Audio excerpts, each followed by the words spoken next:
Ladies and gentlemen, good morning, and thank you very much to Dr. Yasser Khan and Dr. Umar Butt for inviting me back to Pakistan. This is my third visit to your wonderful country, and I'm very, very happy to be here. I'll tell you a story. When I was a trainee, I went to a lecture by a man in the United Kingdom called George Dowd. George Dowd had done more PCL reconstructions than any surgeon in the United Kingdom. And George was a character. He came to the stage and he lit a cigarette and he said the following: "Ladies and gentlemen, I've been asked to talk to you about PCL reconstruction and what you should do. Well," he said, "I'll tell you what the answer is. I've done more than anybody in the country, and my advice to you is, don't bother. It doesn't work." So that's how we started. And the truth is, we haven't come very far. And the amount of evidence in the literature is not great. But there has been one big advantage and advance, which I'm going to talk to you about. And it's not surgery. So those of you who've come to learn how to do this with a set of instruments, I'm afraid I'm going to disappoint you. So here we go. So we all know about the PCL, primary restraint against posterior tibial displacement, regulates the screw-home mechanism, a proprioceptive function, and there are two bundles. And before we go any further, there is no evidence in the literature whatsoever that doing a double bundle PCL reconstruction makes any difference. So it's more complicated, it takes longer, don't bother. How do people injure themselves? Well, in the UK, it's mainly sporting injuries, hyperextension, falls, direct blows.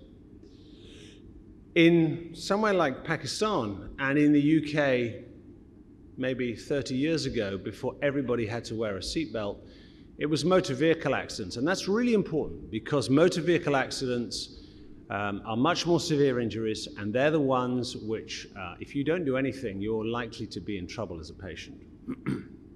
How do we detect them? I was taught lots of tests when I was a junior.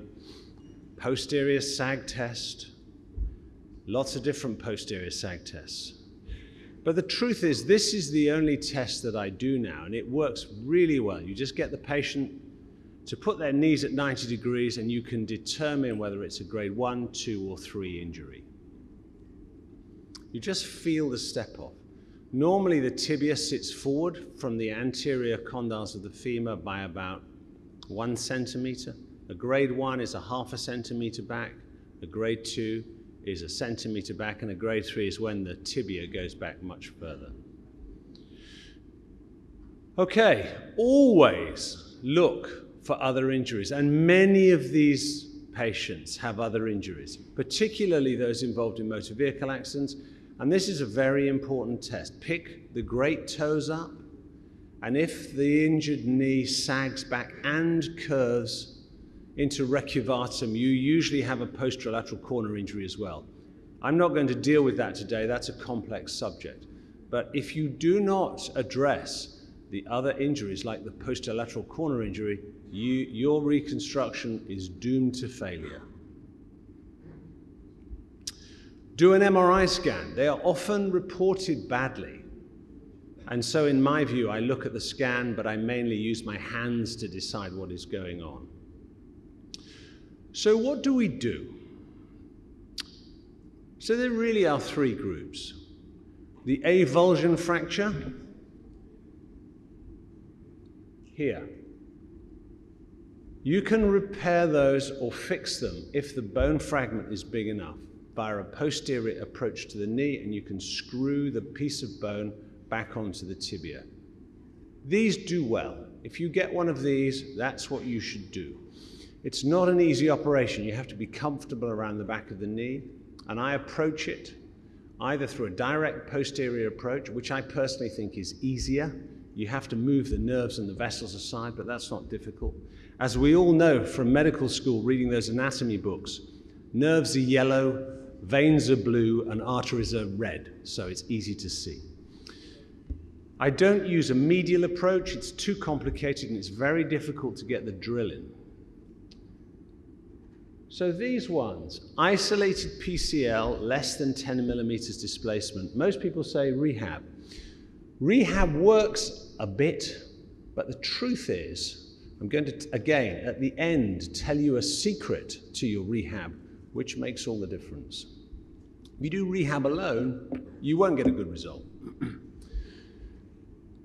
Isolated PCL with greater than 10 millimeters displacement, these need reconstruction in my view.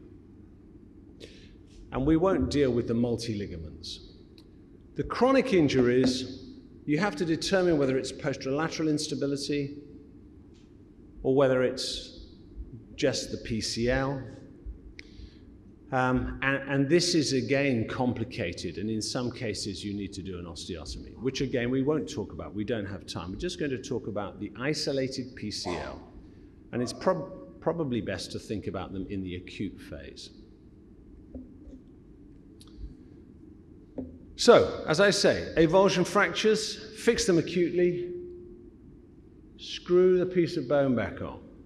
They work well. But here now we come to how do we do it? If we're going to do a reconstruction, what do we do and what are the pitfalls? Well, the first thing you need to know is you need to know the anatomy and you need to get the femoral tunnel site correctly. The PCL has a very big footprint. And there is not a surgeon in the world who can anatomically reconstruct a PCL, no matter what they say. Because we simply don't have the ability to do this. The PCL is too big and complicated a ligament. So, you choose this point here at the top of the footprint and this point here at the bottom of the footprint. That's where your tunnels need to enter the joint. Tibial guide wire placement, always, always use image intensifier. If you try to do it without image intensifier, you are highly likely to injure the nerve. The nerve is here. This is a dangerous procedure. It is not like an ACL reconstruction. Drill your tibial tunnel first. That's what I do. I do it under image intensifier control. And a trick is drill to here with the drill.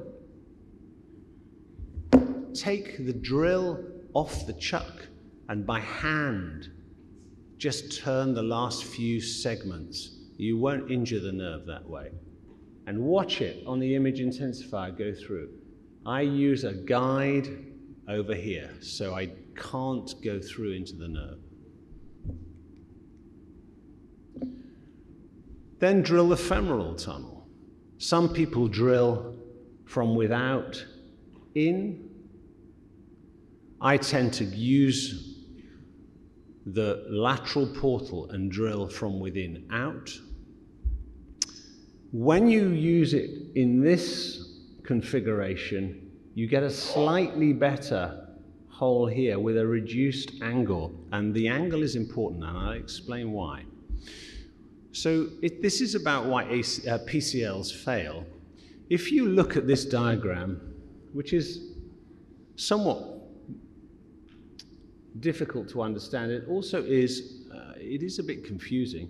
It looks as if the PCL tunnel goes up very straightforwardly in the tibia, and then out of the femur. But the truth is, it looks like this. So, in and around and up, and here,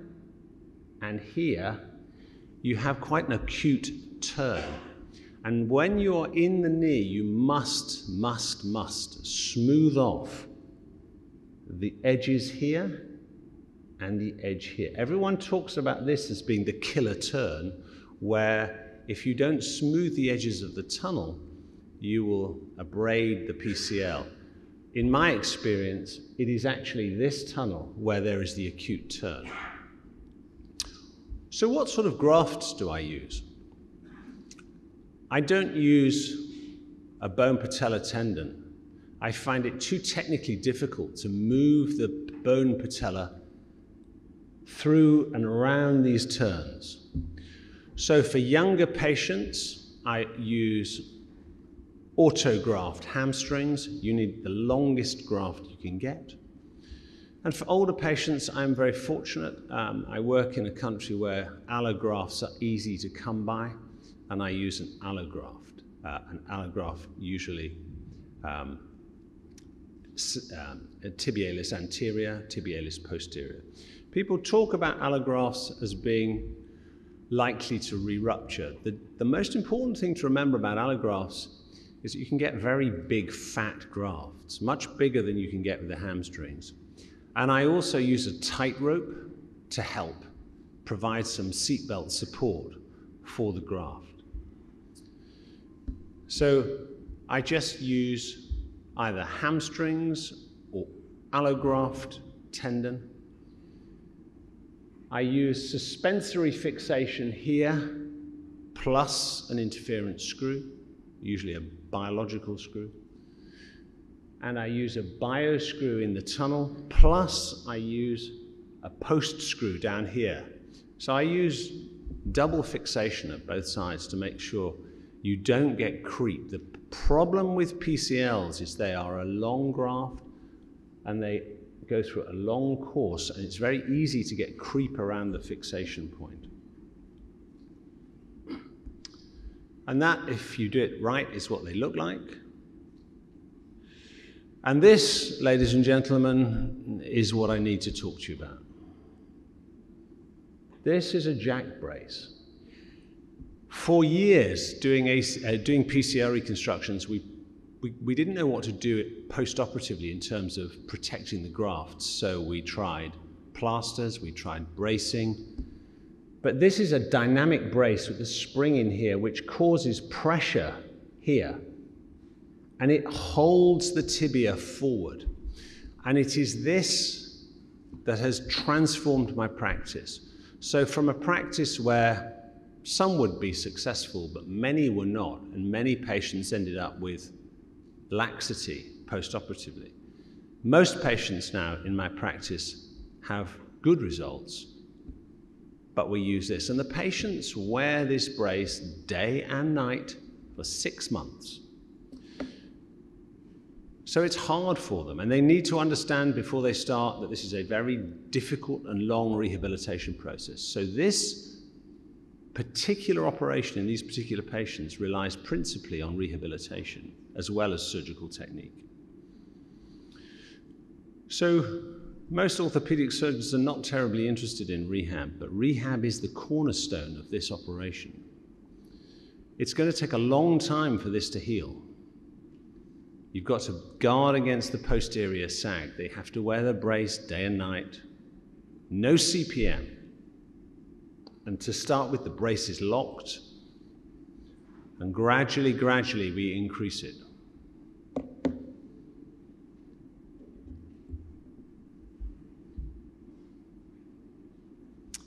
And it's only when you get to weeks 4 to 8 that they start to do more work, supervised gait training, and hydro.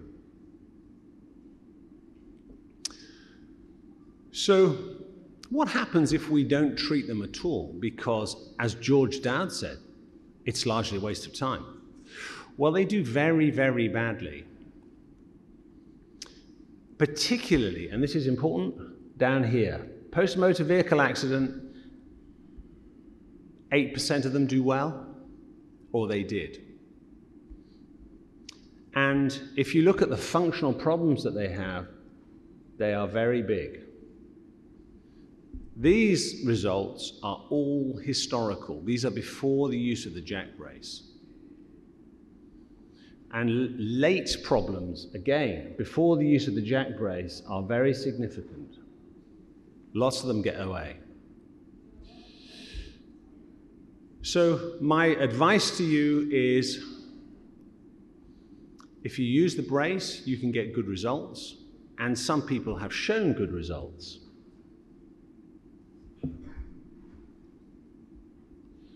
It's a common injury, diagnosis is easy, the treatment is based on a simple algorithm, and results will improve. Thank you.